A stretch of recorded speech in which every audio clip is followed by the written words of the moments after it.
All right, so let's get into it. Today we're doing a deep dive into a novel that, it just hits you right in the gut. We're talking about Monica Kim's The Eyes Are the Best Part. Oh, for sure. This is not a light read at all. No, it's this really gripping feminist psychological horror, and it uses murder, even cannibalism, to get at these sharp critiques of misogyny and specifically the fetishization of Asian women. It's incredibly powerful. And to really get it, you have to understand a bit about the author.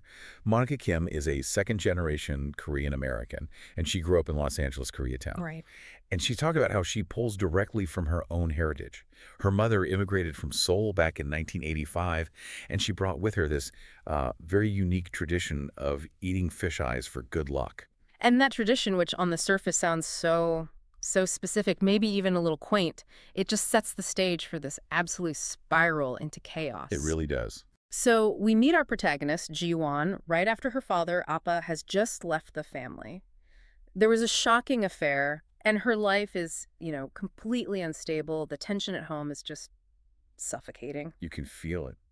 It's her older sister Ji-hyun, and their mother, Uma.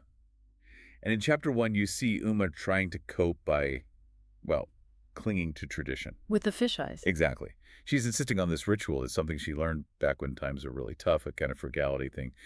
But now, it's not about saving money. It's a desperate plea for good fortune. She's trying to anchor the family. But the daughters, Ji-won and Ji-hyun, they're just repulsed by it. It feels barbaric to them. Yeah, it represents a past and a struggle they really want to distance themselves from, which is why it's so pivotal when Ji-won actually decides to taste the eye.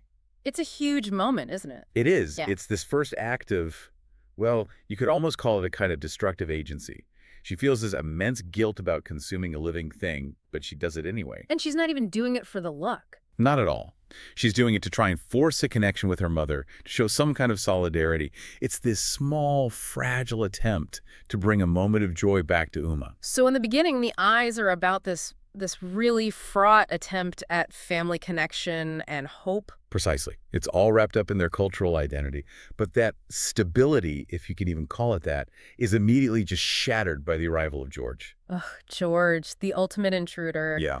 So in chapters 2 and 3, Uma drops this bomb that she's been dating a man named George for a month. He's a white man she met at the Korean market.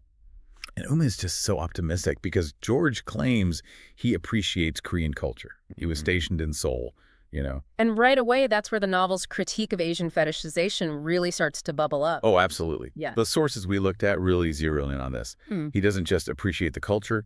He acts like he owns it. He uses his time in Seoul like a weapon of cultural entitlement. You see it immediately in that awkward lunch date at the Chinese restaurant. His attempts to be sophisticated are just cringeworthy. They're so patronizing. He's completely insensitive. He imposes his own food preferences, tries to show off these little cultural facts. He has no interest in their comfort, only improving that he has this credential that lets him control the situation. And the sisters see right through him. Yeah. They know he's arrogant, but they're trapped because Uma is clinging to the hope he represents. And then it gets so much worse. Because he moves in. He moves in. Supposedly it's temporary because of an apartment leak, but it happens to be during the sisters' finals week. It's just the worst possible timing. Classic horror movie setup, the invasion of the safe space. Exactly. His presence, his messiness, his intrusiveness, it's a physical symbol of the disrespect he brings. Ji-hyun is just simmering with resentment, but for Ji-won it's so much deeper. Yeah, this is where she really starts to spiral. She fails her finals, she gets put on academic probation. And the pressure just intensifies her internal darkness. She starts having these fantasies, these early dangerous thoughts about George dying. And then Uma comes home with an engagement ring. The ultimate betrayal in Ji-won's mind, it's not just that her mom is moving on, it's that she's replacing their flawed, absent father with this active, controlling tyrant. And that's the trigger, isn't it? That's what sets up the real psychological break. That's it. This is where the story shifts from, a domestic drama to a true psychological horror. Yeah, in chapter 4, George stops being just a person and becomes this stand-in for every toxic man in her life. She sees him as the personification of entitlement. And that specific quote where she thinks that women only succeed because men allow us to, That feeling of oppression is so key. It's not just anger anymore. It's this deep philosophical rage against the whole patriarchal structure that George represents. And her nightmares get more intense. They're filled with this horrific imagery of his bulging eyes. Which is her subconscious just translating that feeling of being constantly watched and judged. The male gaze, literally. Mm. So she fantasizes about killing him purely as a way to get some control back. But then the fantasy stops just being a fantasy. It crosses a line, a huge line. The descent culminates in this incredibly shocking, visceral act. She finds a dead homeless man, and she eats one of his eyes. What does that immediate leap into cannibalism signify? This is where that eye motif just do. Yeah. It completely transforms. The fish eye was about tradition and hope. Yeah. The human eye is a raw, monstrous assertion of power. So it's her accepting this new identity. Totally. It's her full disconnect from any kind of normal moral framework. She's no longer just a victim. She is actively choosing a path of destructive agency. Okay, but I have to ask. If her rage is really about George, about her father, about the patriarchy, why is her first victim a homeless man? Someone who's already so marginalized. That is such a critical question, and the book forces you to confront it. I think it suggests her rage is just so overwhelming that it has to be displaced onto the easiest, most available target first. Yeah. It's a chilling commentary on how trauma can manifest. So she's practicing. She's practicing this dark ritual of power, testing her own limits before she confronts the real source of her pain. Oh. Consuming the eyes, she thinks, means she's absorbing their power, their agency. And that new darkness just fuels her. In Chapter 5, she overhears George making these disgusting comments about other women. And then the final straw. He mocks Uma. Yeah. And that confirms everything. He doesn't love her mother. He despises her. That's what triggers this laser-focused desire for revenge. The hallucinations she has about harming him become meticulous plans. And yet she's still trying to keep up this appearance with her sister, telling Ji-hoon everything will be okay. But you can feel the distance between them growing. Ji-hoon is coping with resentment, but Ji-won is channeling everything into preparing for violence. Their paths are splitting. Then in Chapter 6, George's world collapses. He loses his job because of a scandal. Involving inappropriate materials, yeah.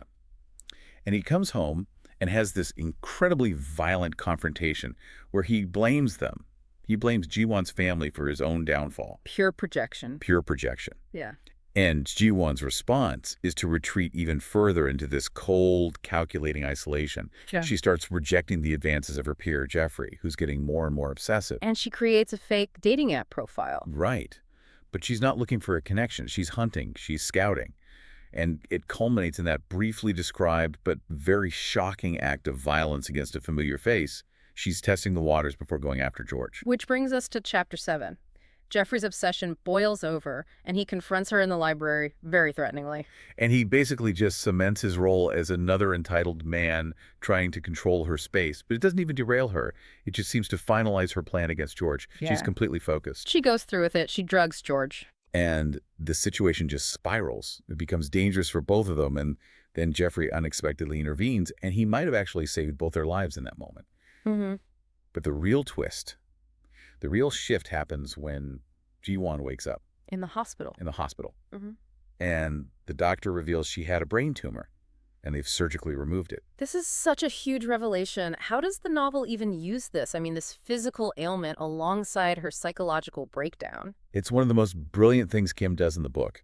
On one level, it gives the reader a kind of physical, concrete reason for the paranoia, the hallucinations. A way to explain it all away. Exactly. Yeah. But it's so much more powerful as a metaphor. The tumor suggests that the darkness, these monstrous urges, was this physical thing inside her that could be cut out. So by removing it, the story is giving her a clean slate, a chance to start fresh. A chance she chooses not to take. That's the key. Yeah.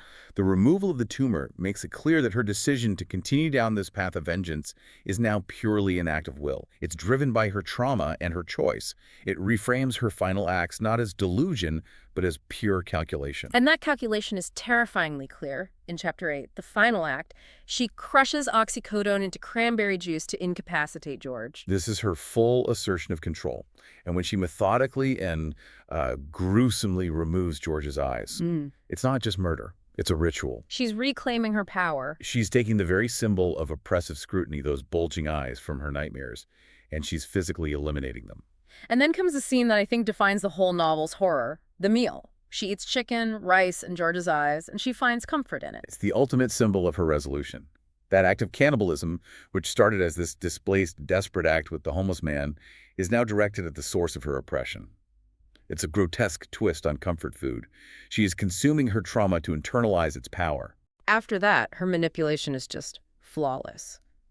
Jeffrey shows up, finds the body, the police arrive. And G1, completely calm, just suggests to the officer that Jeffrey had been threatening her. He's taken away in handcuffs. She uses the narrative of the unstable, obsessive man to protect herself. Perfectly. It cements her transformation from victim to mastermind. She is now wielding the same tools of power and manipulation that she once felt oppressed by. In this act, it also clears something up inside her with her family. The resentment she felt for Uma it dissipates. Yeah, she sees her mother's actions not as weakness, but as powerlessness. Yeah. And she feels compassion, but a compassion born from this new, deadly sense of responsibility. She decides she is the protector now. And her final target isn't to start a new life. It's to go after the original source of all their pain. Her absent father, Appa, Yeah. she is fully transformed. She's no longer the vulnerable daughter. She's this empowered, dangerous figure ready to hold the foundational betrayer of her family accountable. So when you look back at the whole arc, you see this simple cultural tradition eating fish eyes for luck get twisted into this justification for extreme violence and cannibalism, all as a desperate search for agency. It's a brutal look at trauma, at identity crisis, Mhm. and what happens when someone feels like everything has been stripped away. The novel really frames Ji-won's violence as a form of liberation. But here's the question that really sticks with you, the one the sources point to. All right. When a story like this relies on extreme violence for a character to find her agency, can true empowerment ever come from that? Or does it just perpetuate a new, darker cycle of suffering that Ji-won is now responsible for starting?